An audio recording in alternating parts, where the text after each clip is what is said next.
नमस्कार दोस्तों, आप सभी का बैक पेन रिलीफ प्रोग्राम के वीडियो नंबर 5 में स्वागत है। दोस्तों, आज का वीडियो बहुत इंपॉर्टेंट होने वाला है क्योंकि आज हम बात करने वाले हैं डीकम्प्रेशन के बारे में कि डीकम्प्रेशन हमें क्यों करना है, इसकी क्या इम्पोर्टेंस है। तो वीडियो शुरू करते हैं एक क्वेश्चन के साथ कि अगर किसी व्यक्ति को बैक पेन का इशू हो जाता है तो वो बैक पेन का इशू जल्दी रिजॉल्व क्यों नहीं होता है। दोस्तों, इसका आंसर ये है कि बैक पेन का इशू जल्दी रिजॉल्व इसलिए नहीं होता है क्योंकि जो हमारे डिस्क है वो जल्दी हील नहीं होती है।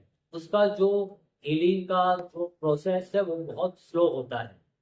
अब क्योंकि डिस्क हील होने में ज़्यादा समय लेती है, इसीलिए जो है बैक पेन का जो इशू है वो जल्दी रिजॉल्व नहीं होता है। अब क्वेश्चन ये होता है कि जो हमारी डिस्क है वो जल्दी हील क्यों नहीं होती है। अब इसका रीज़न ये है कि डिस्क जो है जल्दी रिजॉल्व इसलिए नहीं होती है क्योंकि डिस्क में जो है ब्लड का जो सप्लाई है, ब्लड का जो सप्लाई है वो बहुत ही कम होता है। जैसे ही हमारे शरीर के बाकी टिश्यू में ब्लड का सर्कुलेशन या सप्लाई होता है जिससे वहां पर न्यूट्रिएंट पहुंचते हैं, उस तरह का सप्लाई हमारे जिस्म में नहीं होता है। डिस्क को जो हमारी डिस्क होती है उसको नॉर्मली ए वेस्कुलर कंसिडर किया जाता है।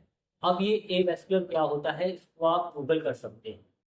जिस तरह से बाकी टिश्यू में ब्लड का सर्कुलेशन होता है जिससे वहां पर न्यूट्रिएंट पहुंचते हैं एसेंशियल, वैसा सिस्टम वैसा प्रोसेस हमारे डिस्क में नहीं होता है, जिसकी वजह से जो हीलिंग प्रोसेस है वो स्लो होता है डिस्क का, जिसकी वजह से बैक पेन बना रहता है।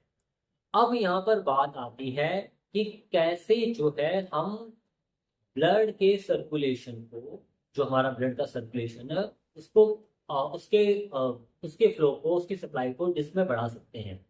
तो दोस्तों, ये देखने में आया है कि कुछ तरह की एक्सरसाइज अगर हम करते हैं उससे जो है ब्लड का जो सर्कुलेशन है वो डिस्क में बढ़ जाता है, जिससे जो है हीलिंग प्रोसेस भी इंक्रीज हो जाता है, फास्ट हो जाता है। उन एक्सरसाइज में एक एक्सरसाइज का नाम है डीकम्प्रेशन। यानी कि अगर आपको बैक पेन है और आप डीकम्प्रेशन बार बार अपने स्पाइन को डीकम्प्रेस करते हैं तो उतना ही ज़्यादा ब्लड का सर्कुलेशन आपके डिस्क में जाता है, जिससे डिस्क का हीलिंग प्रोसेस फास्ट होता है, डिस्क जल्दी जो है हील होना स्टार्ट हो जाती है।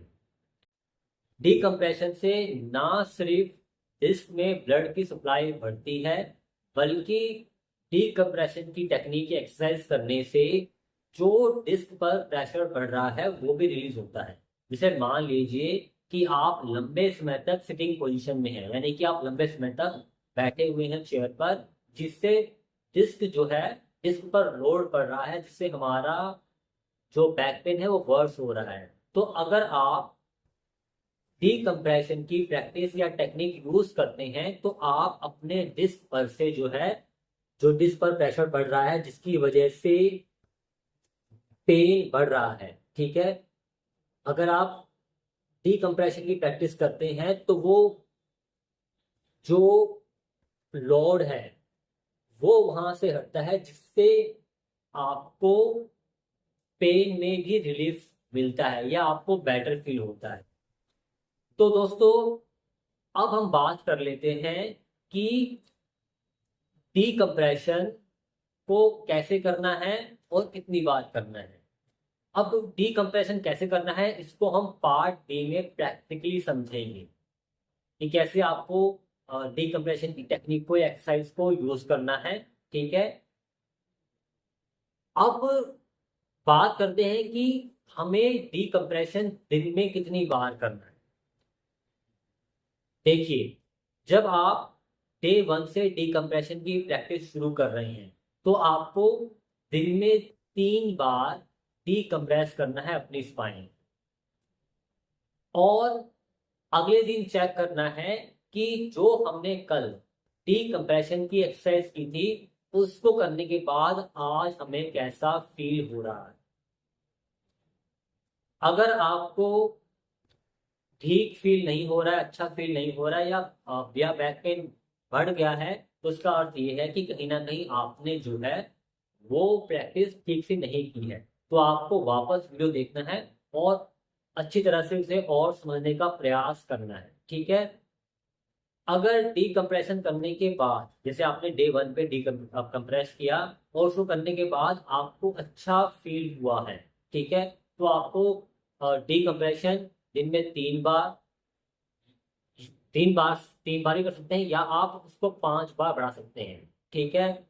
फिर आपने 5 बार किया डिकम्प्रेशन, फिर उसके बाद आपको फिर देखना है कि अगले दिन या 2-3 दिन तक आपने 5 बार किया, तो उसके बाद आपको कैसा फील हुआ। अगर अच्छा फील हो रहा है, आपको बैक पेन में रिलीफ मिल रहा है, तो आपको 7 बार, फिर उसके बाद ऐसे ही 10 बार, 12 बार, 15 बार, 16 बार, 18 बार, और मैक्सिमम आप जो है 20 बार तक डिकम्प्रेस कर सकते हैं, ठीक है। यानी कि आप हर 1 घंटे बाद, 45 मिनट बाद, आधे घंटे बाद डिकम्प्रेशन की ये प्रैक्टिस कर सकते हैं। स्टार्टिंग आपको दिन में 3 बार से करनी है, और धीरे धीरे बढ़ाते हुए 5, 7, 9, 12, और इस तरह से आप आगे तक जो है इसे ले जा सकते हैं, जहां जितना आप कर सकें, जितना आप कंफर्टेबल हो प्रैक्टिस करने। अब जो आपको डीकम्प्रेशन की टेक्निक सिखाई जाएगी, वो सिखाई जाएगी टेबल की सहायता से। यानी कि आप टेबल की सहायता से इस डीकम्प्रेशन की टेक्निक को आपको यूज करना है, यानी अपने स्पाइन को डीकम्प्रेस करना है। अब वो टेबल कुछ भी हो सकती है। वो टेबल आपके घर की एक नॉर्मल टेबल हो सकती है, डाइनिंग टेबल हो सकती है, आप अपने घर के किचन के स्लैब को यूज कर सकते हैं डिकम्प्रेस करने के लिए अपनी स्पाइन को। अगर आप ऑफिस में हैं, तो आप अपने ऑफिस टेबल को यूज कर सकते हैं डिकम्प्रेस करने के लिए। अगर आप पार्क में वॉक कर रहे हैं, तो पार्क में जो बेंच होती है, उसको आप डिकम्प्रेस करने के लिए यूज कर सकते हैं। अगर आप ट्रैवल कर रहे हैं, ठीक है, तो ट्रैवल के दौरान, यानी कार में बैठने से पहले या ट्रैवल के बीच में अगर आपको पेन फील हो रहा है, तो कार साइड में रुक कर और ट्रैवल करने के बाद भी आप डिकम्प्रेस कर सकते हैं। कार के जो पिछला हिस्सा है, इंजन वाला हिस्सा नहीं, वो तो गर्म होता है, जो पिछला हिस्सा है वहां से उसको यूज करके भी आप डिकम्प्रेस कर सकते हैं। इस तरह से हमने जो है अगले जो हमारा पार्ट बी होगा, उसमें हमने ये समझाने का प्रयास करना है कि कैसे आपको डीकम्प्रेस करना है अपनी स्पाइन को। दोस्तों, डीकम्प्रेशन में आपको एक और चीज ध्यान रखनी है। जैसे आपने डीकम्प्रेशन करना शुरू किया, ये आपका इनिशियल टाइम है, आपने जैसे आपने डे 1 पर डीकम्प्रेशन करना शुरू किया, और जब आप डीकम्प्रेस कर रहे हैं अपनी स्पाइन को, उस समय आपको कुछ भी फील नहीं हुआ, बट बाद में या अगले दिन आपको अच्छा फील हुआ, आपको बेटर फील हुआ, तो आपको डीकम्प्रेशन को कंटिन्यू करना है।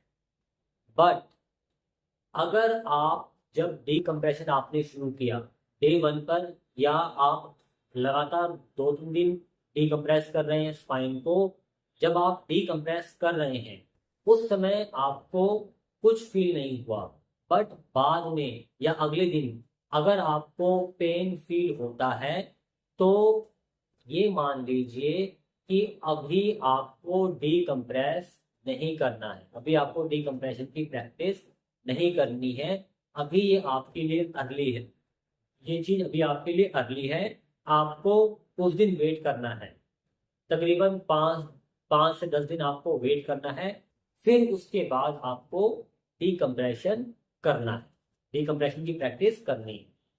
दोस्तों, ये हुआ डीकम्प्रेशन का थ्योरेटिकल पार्ट, जिसको आप इस वीडियो का पार्ट ए कंसिडर कर सकते हैं। अब जो डीकम्प्रेशन का प्रैक्टिकल पार्ट है, जिसमें डेमो देकर बताया जाएगा कि डीकम्प्रेशन को, अपने स्पाइन को हमें डीकम्प्रेस कैसे करना है, उसको आप पार्ट बी कंसिडर करें इस वीडियो का। और हो सकता है कि या तो इन दोनों वीडियो को, पार्ट ए पार्ट बी को एक ही वीडियो में मर्ज कर दिया जाए, या दोनों वीडियो को जो है अलग अलग करके रिलीज किया जाए। तो आई होप आपको ये वीडियो पसंद आया होगा।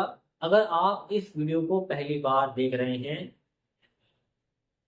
तो आपको वीडियो नंबर 1 से इस पूरी सीरीज को देखना है, ताकि आप इस बैक पेन रिलीफ प्रोग्राम का पूरा फायदा उठा सकें।